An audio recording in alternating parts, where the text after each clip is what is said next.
पुणे, महाराष्ट्र का वो शहर जो कभी सोता नहीं है, लेकिन इस शोर शराबे के बीच एक ऐसी जगह है जहां सूरज ढलते ही मौत जैसा सन्नाटा छा जाता है। लोग कहते हैं इमारतें बेजान होती हैं, लेकिन शनिवार वाड़ा की दीवारें बोलती हैं। अमावस्या की काली रातों में यहाँ के पत्थरों से एक दर्दनाक आवाज आती है, एक 16 साल के बच्चे की तड़पती हुई चीख, काका मला वाचवा, यानी चाचा मुझे बचाओ।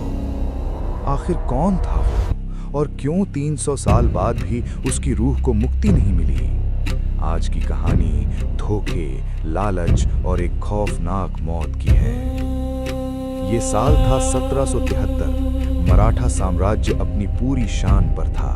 गद्दी पर बैठा था 16 साल का नारायण राव। इतनी कम उम्र में पेशवा बनना उसके लिए वरदान नहीं, श्राप बन गया, क्योंकि उसकी गद्दी पर नजर थी उसके अपने सगे चाचा रघुनाथ राव की। नारायण राव बच्चा था, उसे लगा उसका परिवार उसके साथ है, लेकिन वो नहीं जानता था कि जिस महल में वो रह रहा है वो एक घर नहीं बल्कि एक सोने का पिंजरा है, जहां उसके अपने ही शिकारी बन चुके हैं। साजिश की शुरुआत हुई एक चिट्ठी से। चाचा रघुनाथ राव ने शिकारियों यानी गर्दीज को एक पैगाम भेजा। उनका मकसद नारायण राव को मारना नहीं, सिर्फ कैद करना था। चिट्ठी में मराठी में लिखा था, नारायण राव ला धरा, यानी नारायण राव को पकड़ लो। लेकिन ये चिट्ठी पहुंच गई उसकी चाची आनंदीबाई के हाथ, और एक औरत की नफरत ने स्याही का रंग बदल दिया। आनंदीबाई ने बड़ी चालाकी से धा को मां बना दिया, और वो पैगाम बन गया, नारायण राव ला मारा, यानी नारायण राव को मार डालो। एक शब्द बदला और उस एक शब्द ने पूरे मराठा साम्राज्य को खून से नहलाने की तैयारी कर ली। गणेश चतुर्थी का आखिरी दिन था।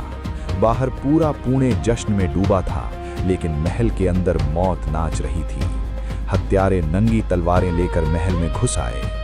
नन्हा पेशवा अपनी जान बचाने के लिए नंगे पैर भागा। वो सीधा अपने काका यानी चाचा के कमरे की तरफ दौड़ा। उसे लगा कि काका उसे बचा लेंगे। काका मला वाचवा, काका मुझे बचाओ। लेकिन काका का दरवाजा नहीं खुला। दरवाजे के ठीक बाहर उस बच्चे को घेर लिया गया, और फिर तलवारों के इतने वार किए गए कि उसके शरीर के टुकड़े टुकड़े हो गए।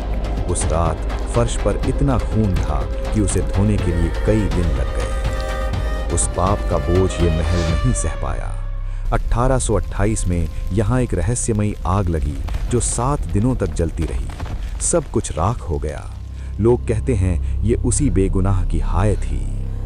आज भी जब रात गहरी होती है तो यहाँ के गार्ड्स कसम खाते हैं कि उन्हें वही आवाज सुनाई देती है, एक भागते हुए बच्चे की आवाज जो आज भी अपने काका से उम्मीद लगाए बैठा है, काका मला वाचवा। पुणे के लोग आज भी रात को इस किले के पास से गुजरने से डरते हैं। क्या ये सिर्फ वहम है या सच में नारायण राव आज भी इंसाफ मांग रहा है? अगर कभी पुणे जाओ तो संभल कर जाना, क्योंकि दीवारों के कान हो ना हो, शनिवार वाड़ा की दीवारों की याददाश्त बहुत तेज है।